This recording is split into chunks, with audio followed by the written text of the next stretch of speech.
할렐루야.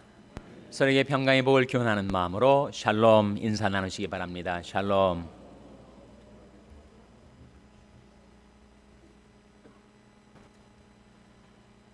우리가 새 연초에 서로를 위해서 복을 빕니다. 복 많이 받으세요.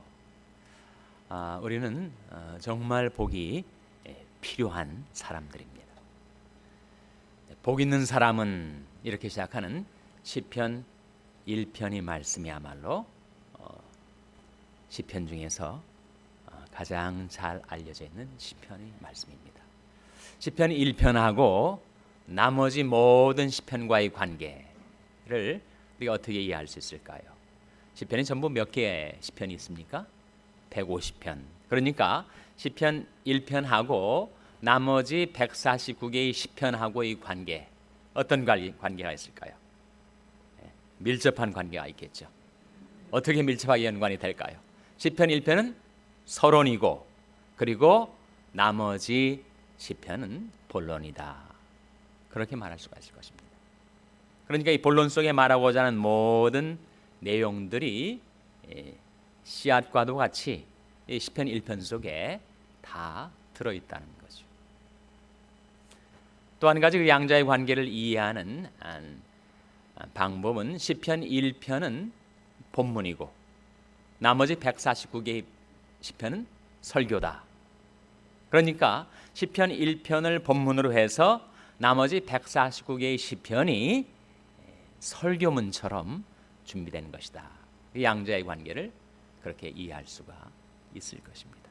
시편 1편은 그래서 복 있는 사람이 누구고 복 없는 사람이 누구인지를 밝혀주고 있어요. 의인이 누구고 그리고 악인이 어떤 삶을 살게 되는가를 보여주고 있습니다. 자, 1절 2절 한번 같이 읽겠습니다. 1절 2절 말씀 시작. 복 있는 사람은 악인의 꾀를 좇지 아니하며 죄인의 길에 서지 아니하며 오만한 자의 자리에 앉지 아니하고 오직 여호와 율법을 즐거워하여 그 율법을 주야로 묵상하는 자로다. 복 있는 사람은 이러한 삶을 살지 않는다. 복 있는 사람에 대해서 부정적으로 또는 소극적으로 보여주고 있고, 적극적으로 긍정적으로 복 있는 사람은 이런 사람이다 하는 것이 2절 말씀에 나타나죠. 다른 말로 하면 1절은 복 없는 사람이 어떤 삶을 살고 있고 2절에서 진정 복 있는 사람은 어떤 삶을 사는 것인가를 보여주고 있다고 할 수가 있습니다. 복 있는 사람은 세 가지가 아니라는 거예요. 첫째로 악인의 꾀를 좇지 않는다. 둘째로 뭡니까? 죄인의 길에 서지 않는다. 셋째로 오만한 자의 자리에 앉지 않는다.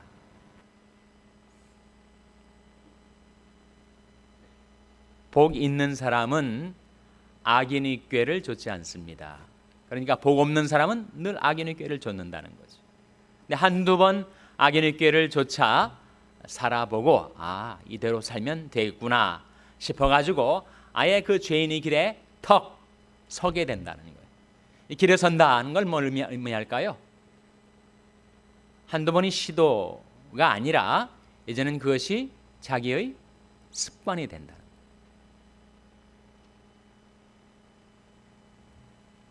길에 행한다라는 것은 생활을 말합니다. 계속 그 길을 다니다 보면 그 길이 딱딱하게 굳어지지 않습니까? 습관이 되는 것이죠. 그리고 오만한 자의 자리에 앉는다라는 성경의 자리에 앉는다는 것은 그 분야의 스승이 되는 것을 의미합니다. 아예 이제는 자기 한두 번 시도해 보는 것 아니고 또 습관이 되는 정도에 그친 것이 아니라 아예 그 길에 있어서 그 길을 설파하고 가르치는 그 스승이 되어버린다는 거죠. 그래서 결코 복 있는 사람의 삶이 될 수가 없다는 것입니다. 그것이 세 가지가 아닌 것이라면 복 있는 사람의 삶의 내용이 무엇인가, 삶의 실제가 무엇인가. 2절 말씀에 오직 여호와의 율법을 즐거워하여 그 율법을 어떻게 묵상한다고요? 주야로 묵상하는 자로다.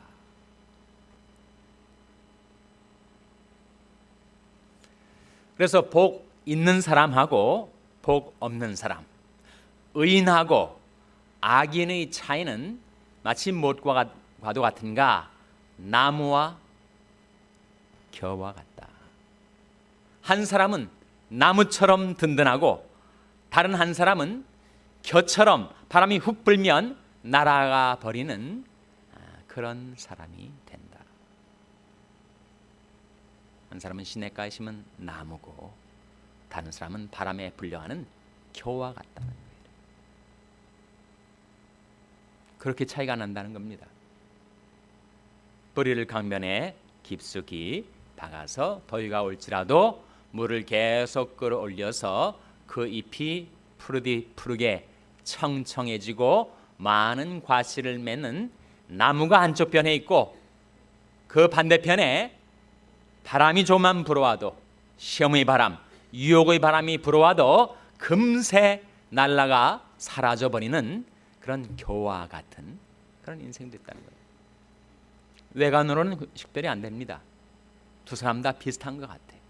똑같이 사지팔다리 이목구비 갖추었으니 외관상으로는 식별이 안 되는데 실제로 그 삶의 내부를 들여다보니까 한 사람은 나무와 같고 한 사람은 겨와 같다는 거예요. 마치 자동차 있지 않습니까? 자동차가 두 자동차가 여기 있는데 둘 다 외관은 번듯해요. 근데 한 차는 그 외양만큼이나 엔진이 튼튼한 차가 있고 다른 한 차는 분명히 외양은 그럴듯한데 그 속에 엔진이 이미 엉망이 되어버린 레몬이 있다는 거예요. 미국의 각 주마다 레몬로라는 거 있지 않습니까? 뭐 외관이 괜찮아서 샀는데 보니까 속이 엔진이 엉망으로 고장 나버린 그런 차가 있다.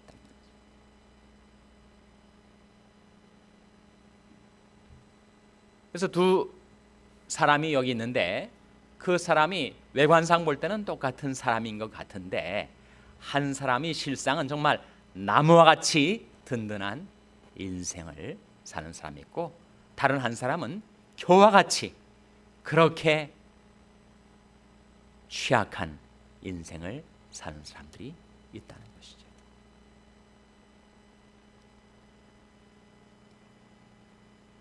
그 양자의 차이는 한 사람에게는 말씀이 있고 다른 사람에게는 말씀이 없는 차이라는 것입니다. 3절 말씀 같이 읽겠습니다. 3절 말씀 시작. 저는 시냇가에 심은 나무가 시절을 쫓아 과실을 맺으며 그 잎사귀가 마르지 아니함 같으니 그 행사가 다 형통하리로다. 시냇가에 심은 나무, 그래서 시절을 쫓아 과실을 맺는 나무, 그 잎사귀가 마르지 아니하는 나무. 그래서 그 사람이 인생의 모든 행사가 다 형통케 되는 그런 복 있는 사람이 있다는 거예요.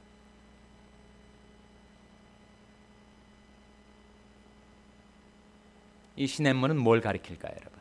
나무가 심겨진 시냇가에 나무가 있고 나무가 그 뿌리를 강변에 뻗쳐서 가무는 해도 걱정이 없고 결실이 그치지 아니하게 되는 그 나무가 빨아 올리는 물은 뭘 가리키겠습니까? 바로 말씀의 생수를 가리키죠. 그래서 이 세상 살아가면서 내 심령도 육신도 내 삶도 너무나 곤고해지고 메말라져 있을 때 하나님의 말씀의 생수가 그 심령 그 삶 속에 흘러오게 되는 그 사람은 잎사귀가 청청하고 풍성한 결실을 맺는 나무와 같다는 겁니다. 하나님의 말씀은 신비하게도 그 말씀을 의지하여 사는 사람이 속 안에다가 생명력도 불어넣어주고 용기와 희망도 넣어주는 신비한 효능이 있다는 겁니다. 제가 성경에서 가장 좋아하는 말씀 중에 하나인데요. 시편 119편 165절 한번 펼쳐보시기 바랍니다. 같은 시편이니까 시편 119편 165절 말씀 한번 찾아서 같이 읽겠습니다. 구약성경 896면이죠. 시편 119편 165절 한번 같이 읽겠습니다. 165절입니다. 시작. 주의 법을 사랑하는 자에게는 큰 평안이 있으니 저에게 장애물이 없으리이다. 주의 법을 사랑하는 자에게는 뭐가 있다고요? 큰 평안이 있다. 제가 동부에서 목회할 때 교회 올간 반주자가 대만 사람이었어요. 물론 반주자는 한국 사람이었는데, 물론 이 반주자는 크리스찬이고 남편은 불교 신자였습니다. 그러니까 와이프가 교회에서 일을 하니까 주일이면 차를 태워 가지고 와이프하고 딸을 드랍하고 자기는 차 안에서 자든지 차를 몰고 나가서 바깥에 다니다가 예배가 끝날 때쯤에서 이제 픽업을 해가고 그렇게 지냈어요. 그러다가 바깥에 날씨가 너무 추워지니까 차 안에서 잘 수가 없어가지고 예배당 안으로 들어와가지고 예배 참여하지는 않고 2층에 있는 탁구장으로 가가지고 거기서 열심히 탁구를 치고 있었습니다. 그렇게 주일을 항상 맴돌다가 어느 날 교회 사무실에서 저랑 맞닥뜨려진 거예요. 그래서 제가 근황을 물었습니다. 비즈니스를 하던 사람인데 너무너무 힘들어 했어요. 워낙 불경기, 비즈니스가 안 되니까 수심이 가득 찬 얼굴로 그렇게 앉아 있었습니다. 그래서 제가 이런저런 얘기를 함께 나누다가 베드로전서 5장 7절 말씀을 그에게 건네줬어요.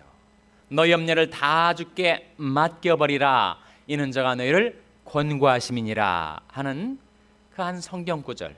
아마 그에게는 처음 진지하게 성경 말씀을 대했던 순간이 아닌가 싶습니다.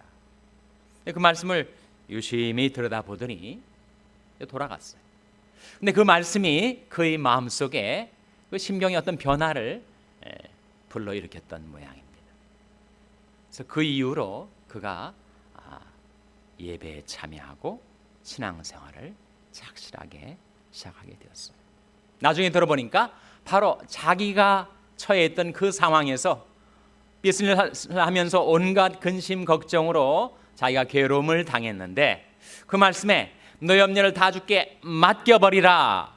이는 저가 너희를 권고하심이니라 돌보심이니라 하는 그 말씀에서 자기가 평안을 찾게 됐다.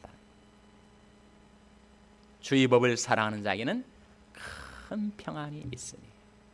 여러분, 우리가 하나님께서 은혜로 주신 이 새의 삶을 살아가는 가운데 때때로 여러 가지 근심 걱정에 내 심령이 눌리고 괴로움을 당할 때가 있을 것입니다. 그때 우리가 어떻게 평안을 찾을 수가 있다고요? 하나님의 말씀을 의지할 때. 우리가 말씀을 의지하지 않으면 우리는 평안을 얻어 누릴 수가 없습니다. 그러나 주의 법을 사랑하는 자에게는 큰 평안이 있다. 뿐만 아니라 저에게 무엇이 없게 된다고요? 장애물이 없으리로다. 이 워치먼이라는 중국의 전도자가 한 번은 양쯔강을 배를 타고 내려가는데 자기가 뱃길에 거대한 바위가 배를 꽉 막아놓고 앞으로 못 나가게 하고 있는 거예요. 답답하고 괴로운 마음에 어떻게 하면 좋을까 하고 있는데 꿈속에서 자기 뒤에서 소리가 들리더라는 거예요. 워치만이야, 내가 그 바위를 없애주랴, 아니면 강물이 늘어나서 그 배가 그 바위를 넘어서게 하랴. 꿈속에서 그가 강물이 늘어나서 배가 그 바위를 넘어서게 해주세요.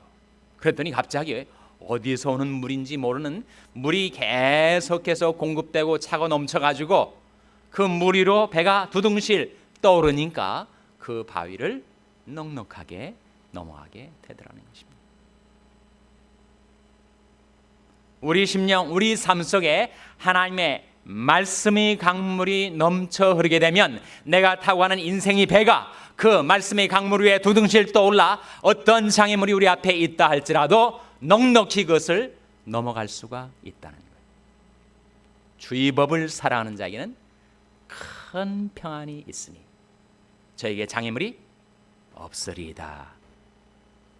금년 한 해 하나님의 말씀을 사랑하고 그 말씀을 의지하여 사랑하는 여러분이 심령 속에 하나님께서 주시는 큰 평안이 깃들게 되기를 바라고, 여러분이 앞길을 가로막는 모든 장애물들을 넘어서는 형통함이 여러분이 삶 속에 임하게 되시기를 주님의 이름으로 축원합니다.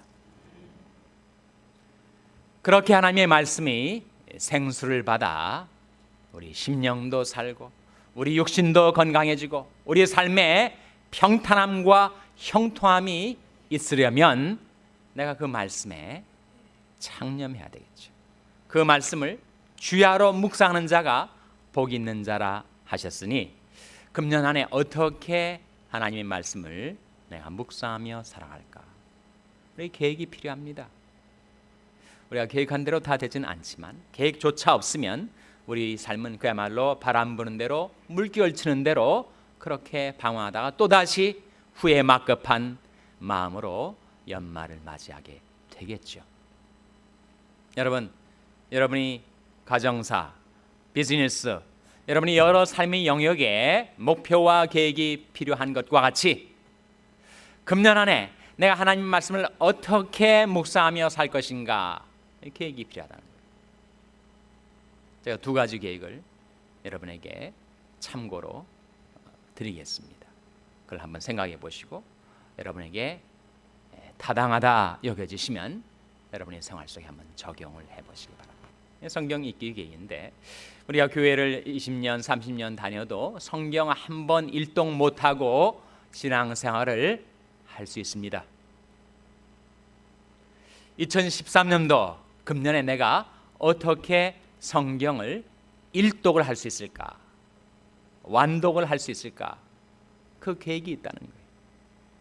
그것을 사자성어로 평삼주어라고 합니다.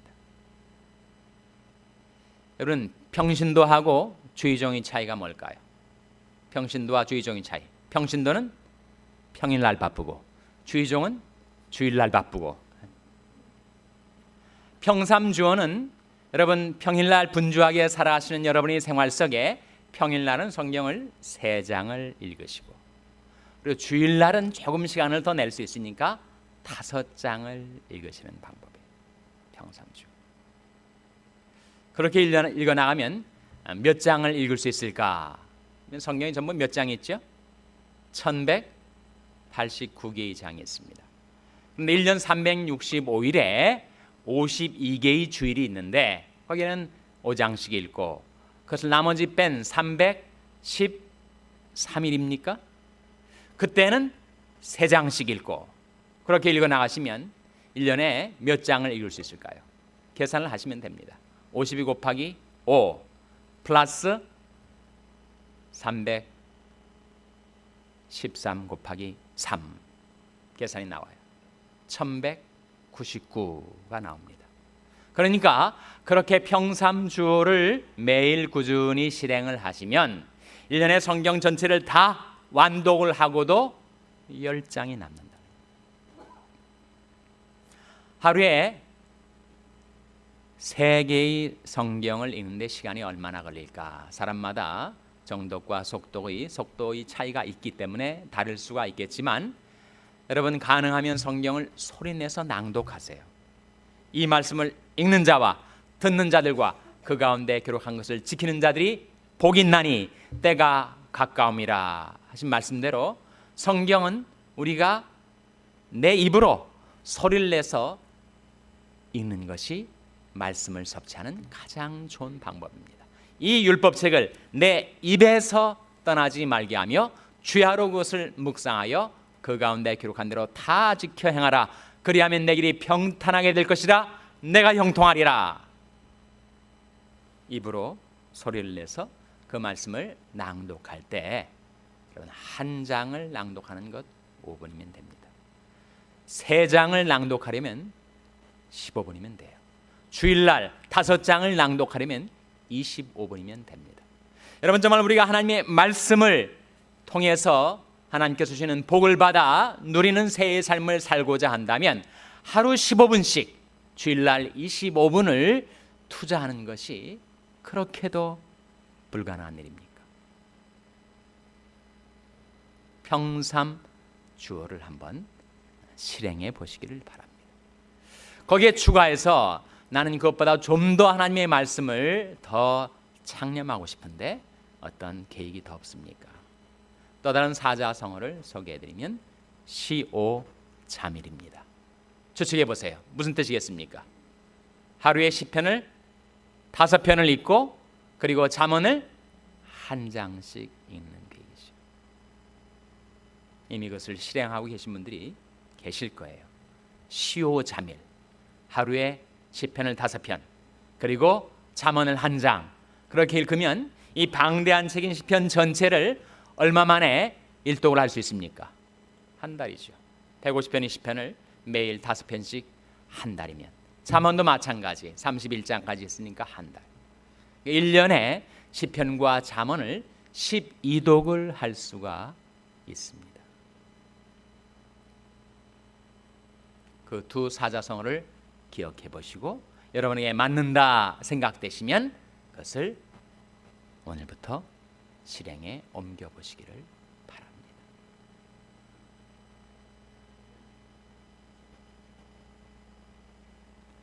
여러분 좋은 계획도 필요하지만 그 계획을 위해서 실제로 자기 시간을 할당해 놓지 않으면 그것은 실행에 옮겨지질 않아요. 그러니까 내가 금년 한 해 매일 성경 읽기를 계획한 것이 만약에 30분이라면 30분의 시간을 위해서 성경을 읽기 위해서 시간을 할당해 놓으셔야 돼요. 그 다음에 또 한 가지 필요한 것이 있는데, 내가 하루에 30분 시간을 읽겠다, 30분 성경을 읽겠다 라고 하는 시간 할당만 있으면 되는 것이 아니고 실제로 하루의 자기 일과 속에서 어느 시간에 30분 그렇게 성경을 묵상할지를 정해 놓으셔야 됩니다. 시간 배당을 해 놓으셔야 돼요. 오전 9시든 낮 정오든 밤 9시든 내가 그 시간 되면 만사를 제쳐놓고 하나님의 말씀을 내가 묵상하리라. 시간 할당과 더불어 시간 배정이 필요하다. 제가 한번 여러분의 질문을 들어볼 테니까 한번 생각해 보시고 답을 해 보십시오. 성경 전체에는 몇 권의 책이 있습니까? 66권의 책이 있습니다. 성경 전체는 몇 개의 장이 있습니까? 1189개의 장이 있습니다. 성경 전체에는 몇 개의 구절이 있습니까?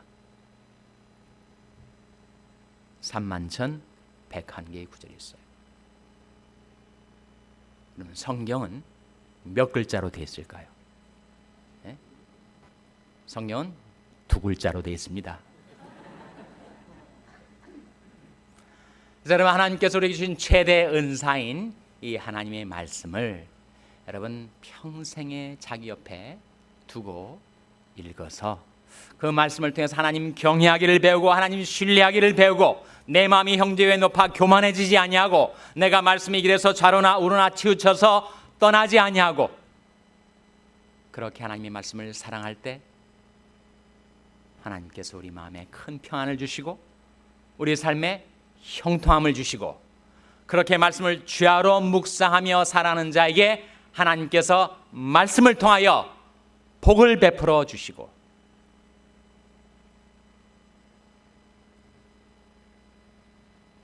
하나님께서 그렇게 하나님의 말씀을 평생에 자기 옆에 두고 읽으며 살아가는 여러분이 삶 속에 풍성한 복을 베풀어 주시기를 바랍니다. 신명기 17장 말씀인데요. 한 사람이 하나님의 축복을 받아서 왕위에 오르거든 그 사람은 레위 사람 제사장 앞에 보관한 율법서를 등사하여 평생에 자기 옆에 두고 읽으라. 오늘날은 성경을 카피할 필요가 없죠. 오늘날은 스마트폰에다가 성경 앱을 집어넣어 가지고 평생에 자기 옆에 성경책을 두고 읽을 수가 있게 되었습니다. 그래서 시편 중에 시편인 시편 1편이 우리에게 제시주는 복 있는 사람, 하나님의 말씀을 주야로 묵상하여 시냇가에 심겨진 나무처럼 시절조차 과실을 맺고 잎사귀가 마르지 아니하고 여러분이 행사가 다 형통케 되는 그런 복된 한 해를 살아가게 되시기를 주님의 이름으로 축원합니다. 기도하시겠습니다.